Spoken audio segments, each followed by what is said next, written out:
En este capítulo 13, que es la unidad 5 del tema, el temario, vamos a analizar lo que es el funcionamiento de una red cuando la frecuencia es variable.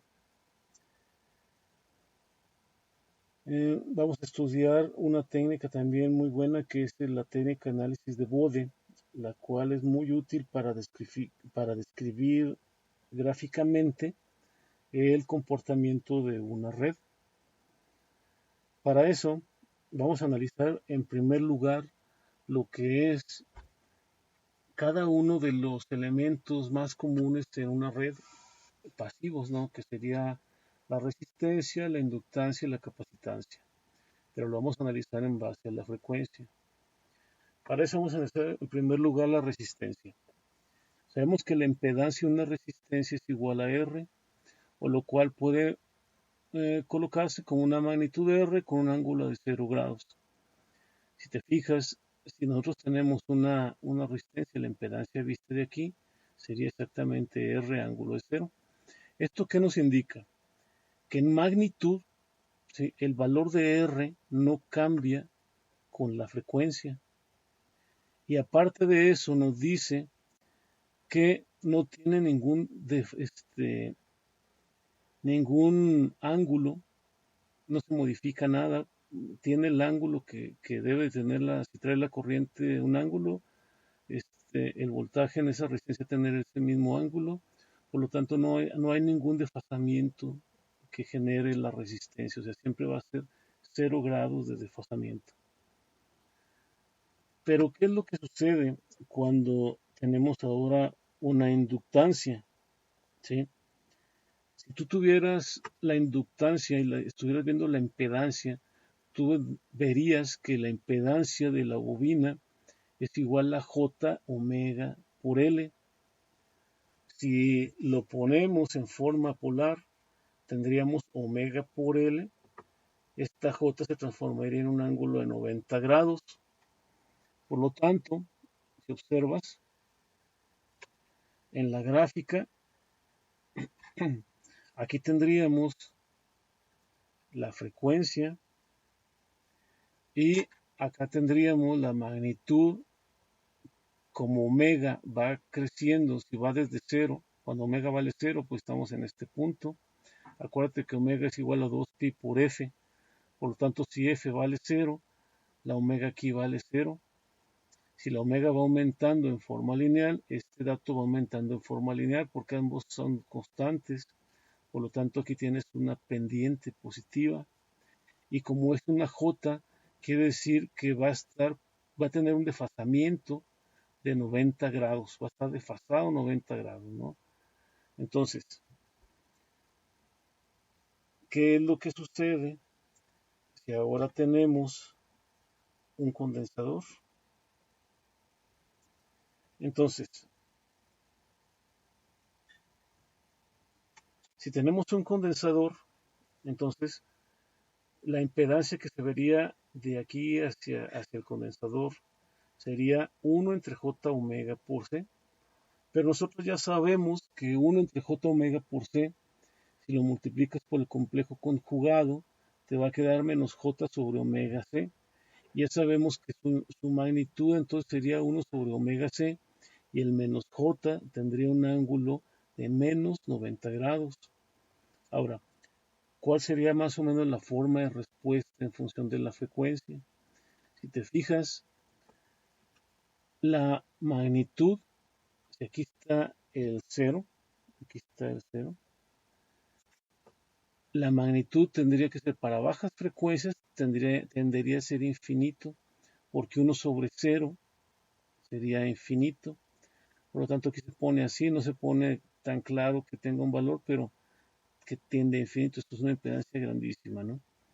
Entonces empieza a aumentar la frecuencia. Aquí hace una caída casi de forma exponencial y luego tiende otra vez a subir. Por lo tanto, cuando esta frecuencia tiende a ser muy grande, ¿sí?, va a ser 1 entre un valor muy grande, ¿sí?, su impedancia va a tender a ser 0. su impedancia, ¿sí? Pero su magnitud va a ser 1 entre, para bajas frecuencias sería 1 entre 0 muy grande, y para altas frecuencias sería 1 entre infinito, sería casi 0. Entonces,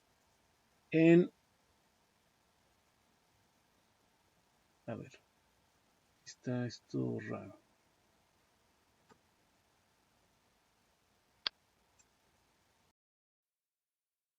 Vamos a ver ahora qué es lo que sucede con el capacitor. Si observas la figura, la impedancia que se ve de este punto hacia el capacitor está representada por 1 sobre J omega por C. Si lo multiplicamos por su complejo conjugado, te va a quedar menos J sobre omega C. Y si observas, 1 sobre omega C vendría siendo entonces su impedancia, y el menos J sería el ángulo de 90 negativo. Entonces, la curva de la impedancia de un capacitor es más o menos así. Si te fijas, tiene una caída, parte de infinito, porque 1 sobre 0, cuando la frecuencia es baja, sería infinito, y conforme la impedancia va creciendo en frecuencia, la impedancia va tendiendo a ser 0, y su ángulo pues va a mantenerse siempre en menos 90 grados, ¿no? Entonces vamos ahora a analizar un circuito sencillo y vamos a observar cómo es que cambia con respecto a su impedancia. Entonces, la impedancia que se vería de aquí, ¿sí? La observarías desde este punto hacia la derecha.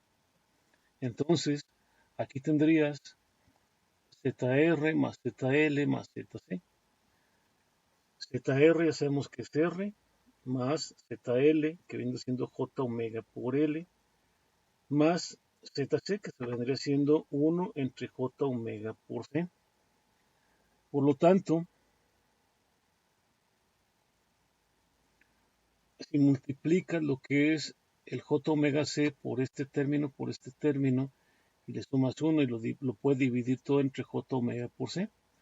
Por lo tanto, aquí te va a quedar primero J omega C por R, que es este término, más J por J cuadrada, omega por omega, omega cuadrada, L por C más 1, todo esto dividido entre J omega por C.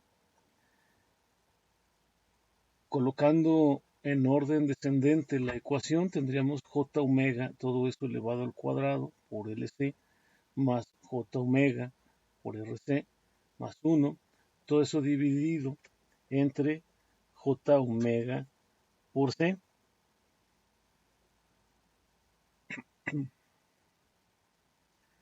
Si ahora hacemos que este término J omega es igual a S, entonces lo vamos a sustituir en la ecuación y nos va a quedar que la Z equivalente es igual a S cuadrada por LC más S por RC más 1 sobre S por C.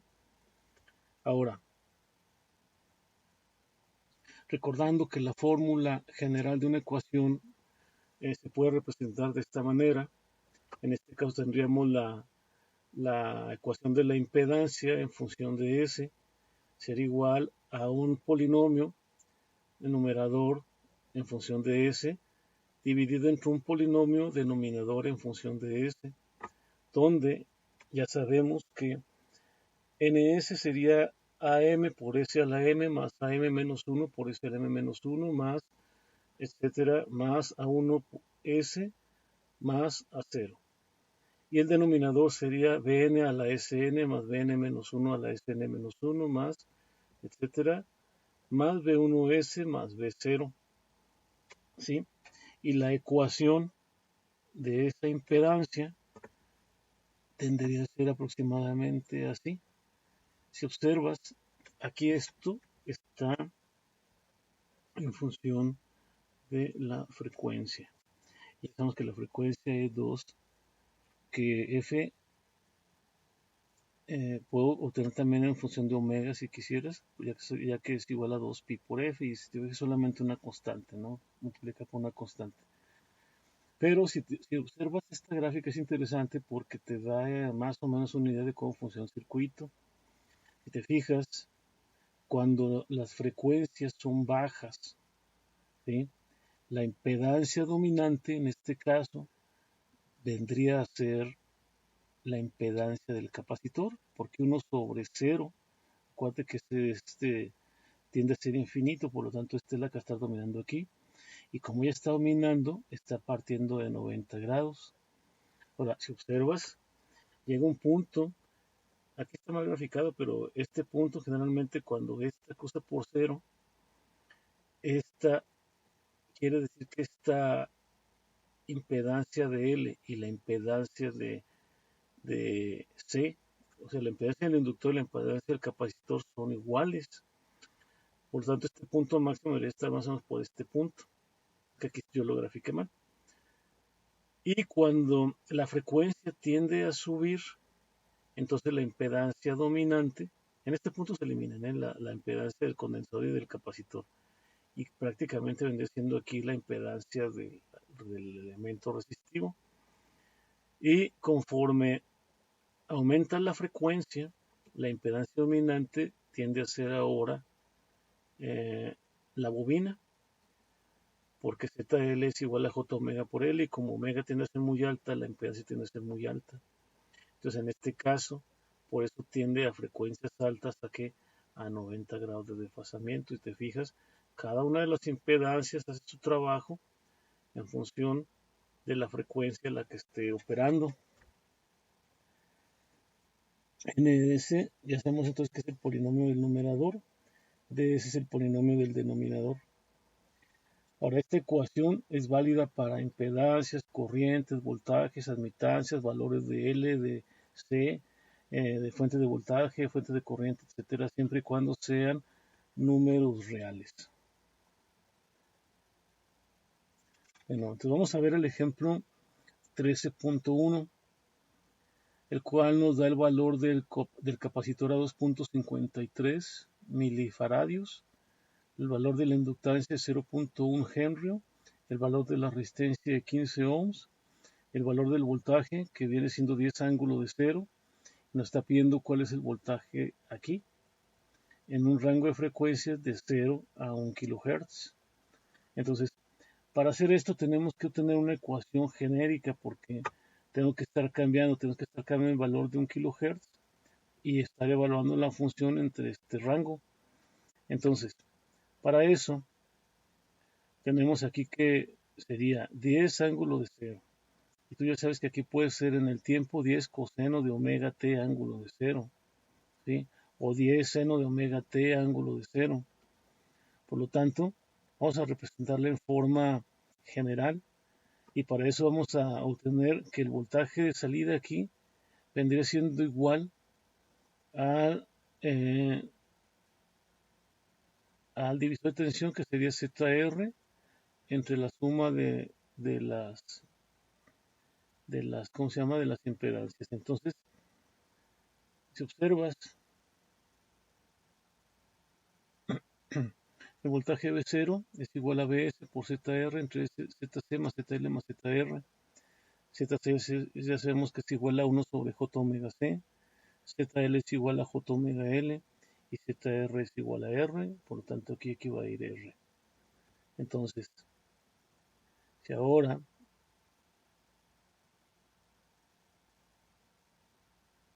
sustituimos, entonces hacemos lo mismo aquí, multiplicamos por J omega C toda esta parte de arriba, para poderla dividir entre J omega por C. Por lo tanto, este término se va a quedar arriba, y aquí va a quedar 1 más J omega por J omega por LC más J omega C por R, ¿sí? Que es lo mismo que habíamos obtenido. Entonces, ya de aquí, como ya tenemos cuánto vale cada uno de los términos, entonces tendremos nada más que sustituir cuánto vale exactamente en cada parte que le corresponde. Por ejemplo, aquí va R por C, aquí sería L por C, aquí sería R por C más 1, ¿no? Y ahora, y acá sería por 10 ángulo de 0 o por 10, ¿no? Es lo mismo. Ok, entonces,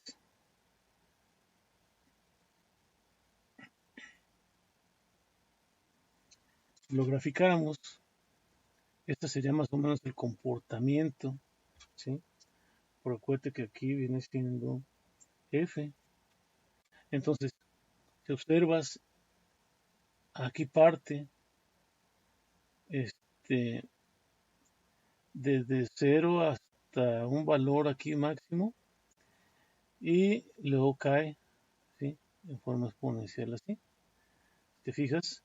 Entonces aquí pasa de 90 y luego cae hasta menos 90. Entonces, observa que aquí es lineal, pero aquí también es lineal, porque aquí estamos graficando en función de la frecuencia. Ahora, si tú analizas esta gráfica, pues nada más observa que cuando ZR es igual a R, cuando omega tiende a ser 0, ¿sí? Y cuando omega tiende a ser infinito, ZR sigue siendo R, o sea, en los términos no cambian, que es lo que hemos visto antes. Para omega igual a 0, la ZL tiende a ser 0 al inicio, pero cuando la omega tiende a infinito, la ZL va a tender a infinito. Y en caso contrario, ¿no? Cuando la impedancia del condensador es infinito, es porque la frecuencia tiende a 0, o cuando la frecuencia tiende a infinito, la impedancia del condensador tiende a ser 0. Entonces aquí nomás te voy a pedir que si quieres hacer esto y graficarlo, pues puedes graficarlo con algún simulador, nada más indicando para que esté algo parecido a lo que ya vimos, que, que te fijes nada más en las escalas que vas a utilizar, que esta escala sea lineal y que esta también para que tengas más o menos un parecido con este, ¿no? Bueno, pero ¿qué pasa si ahora cambiamos la escala lineal de f a una escala logarítmica y se tendrá una escala semilogarítmica total, ¿no? Porque no sería logarítmica completa porque en el eje de las x tenemos una escala logarítmica y en el eje de las y tenemos una escala lineal. Entonces, lo que procede aquí es lo siguiente. Mira, si ahora nosotros más o menos graficamos en forma lineal aquí en el eje de las y en el eje de las x la hacemos en forma logarítmica, ¿sí? Fíjate aquí cómo ahora está todo este espacio muy grande entre 0 y 10, y luego entre 10 y 100, y luego entre 100 y 1000. Esta es una escala logarítmica. Y de aquí va de uno en uno hacia arriba y de uno en uno hacia abajo, ¿sí? O de ángulo en más 90 y menos 90. Entonces te fijas más o menos como esto parece una campanita de Gauss. No es una campana de Gauss, ¿no? Pero más o menos es más entendible a lo que veíamos en la escala anterior, donde las dos escalas eran lineales. ¿Por qué? Porque si observas, puedes observar con detalle el comportamiento de lo que es la magnitud en un rango de frecuencias bajo, en un rango de frecuencias intermedio y en un rango de frecuencias alto. ¿Sí? Por eso decimos que esta escala es logarítmica y es muy mejor de analizar. Y este se llama escala semilogarítmica porque aquí tenemos una escala logarítmica y aquí tenemos una escala lineal, ¿no? Bueno, entonces, cuando hacemos análisis de circuitos, tenemos que hablar de lo que son las funciones de red, que también son llamadas funciones de transferencia, ¿sí? Estas funciones de red generalmente ocupan estos cuatro términos, ¿no? Que serían voltaje, voltaje, corriente, voltaje, corriente, corriente y voltaje, corriente. Cuando tienes una relación de voltaje en la entrada y voltaje en la salida, se le llama ganancia de voltaje y se denomina por GBS. Cuando tienes una relación de corriente en la entrada y voltaje en la salida, se le llama transimpedancia y se denomina por ZS. Cuando tienes una relación de corriente con corriente, se le llama ganancia de corriente y sería GIDS. Y por último, cuando tienes una entrada de voltaje y una salida de corriente, se le llama transadmitancia y su símbolo es Y de S.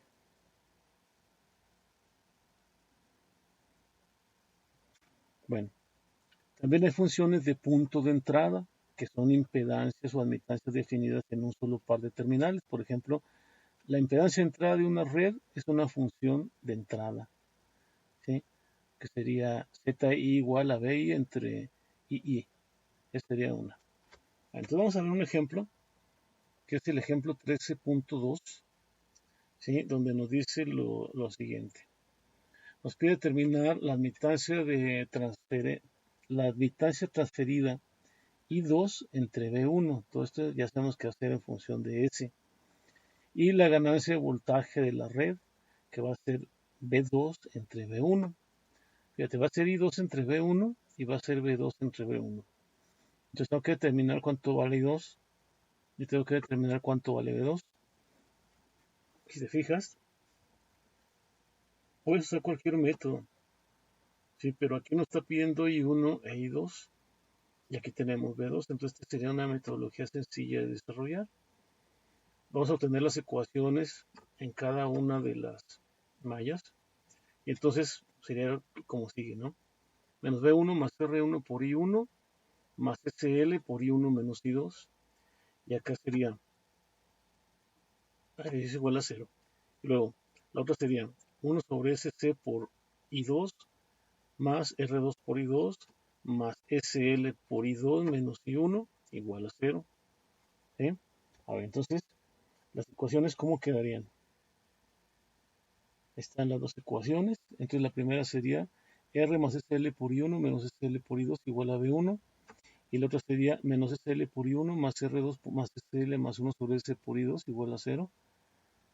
¿Sí? Aquí sería igual a B1. Y sabemos también además que el voltaje de salida, que es el otro término que yo necesito, ¿sí? El B0, o el B2 que está aquí, o B0, aquí le puse el 0, bueno, va a ser R2 por I2, ¿saben? Entonces, que sería B2. Ok, entonces, si lo resuelves, te vas a encontrar que I2 vale SL por B1 entre R1 más SL por R2 más SL más 1 sobre S menos S cuadrada L cuadrada. Entonces nos están pidiendo la transimpedancia, la transadmitancia, que es I2 sobre B1. Por lo tanto, si sustituyes, te va a quedar que LCS cuadrada te va entre R1 más R2 por LCS cuadrada más L más R1 por R2 por C por S más R1 y te va a dar YTS. Y la ganancia de voltaje, ¿sí? Que va a ser GB, va a ser igual a B2 sobre 1 igual a LC por R2 por S cuadrada dividido entre R1 más R2 por LC por S cuadrada más L más R1 por R2 por C por S más R1. ¿Sí? Y ya con eso terminaría el ejemplo. Vamos ahora a hablar acerca de los polos y ceros en las ecuaciones. La forma general de la ecuación se puede representar de la forma siguiente. Si observa sería h de s sería igual a k0 que multiplica a s menos z1 por s menos z2 por etcétera hasta s menos zm dividido entre el polinomio s más p1 por s menos p1 por s menos p2 por s menos pn, donde k0, este término que está aquí, es un valor constante y estos valores de z, 1, 2 hasta zm son llamados ceros y P1, 2 hasta n son los llamados polos, o sea, los componentes del numerador, estas ecuaciones serían, estos términos, perdón, serían los ceros y estos de aquí serían los polos. Ahora, ¿pero por qué son llamados ceros y por qué son llamados polos? Fíjate, cuando este valor de S, acuérdate que este es igual a S es igual a J por omega, entonces si J omega o S menos cualquiera de estos ceros, perdón, de estos términos que están aquí. Si este valor de S es igual a cualquiera de estos puntos, estos de aquí, estos términos que están aquí, entonces aquí te va a dar que esta ecuación se hace cero, porque si S es igual a Z1, sería este valor menos este mismo valor, porque estamos diciendo que son iguales, este término es cero, por lo tanto, cero por cualquier cosa se va a hacer cero. Si observas entonces, cuando S es igual a Z1, o sea, cuando J por omega, o sea, cuando la omega, que es 2pi por F, es igual a este término, entonces todo este término se va a hacer cero. ¿Sí? Cualquiera de estos que se iguala a ese valor, a cualquiera de estos valores, va a ser cero. Por eso es que se les llaman ceros a estos términos de aquí, ¿sí? Y se les llaman polos a los términos de abajo, porque cuando S es igual a PI, o sea, cualquiera de estos polos, ¿sí? Entonces, K, por lo que tengas aquí, dividido entre 0, porque va a ser este valor menos este valor, te va a dar 0. Y cualquier número entre 0 tiende a ser que infinito, por lo tanto aquí la magnitud de h de s tiende a ser infinito, por eso a este se le llaman ceros de la ecuación y a estos de aquí se les llaman polos de la ecuación. Ahora, los polos y los ceros son también números complejos, por lo tanto, generalmente, deben de presentarse en pares conjugados, ya que los coeficientes de los polinomios son reales. Ahora, esta ecuación puede representar a cualquier sistema lineal invariante en el tiempo. Fíjate, lineal invariante en el tiempo. Bueno, ya con esto estamos listos para hacer los ejercicios de 13.1 y de 13.2.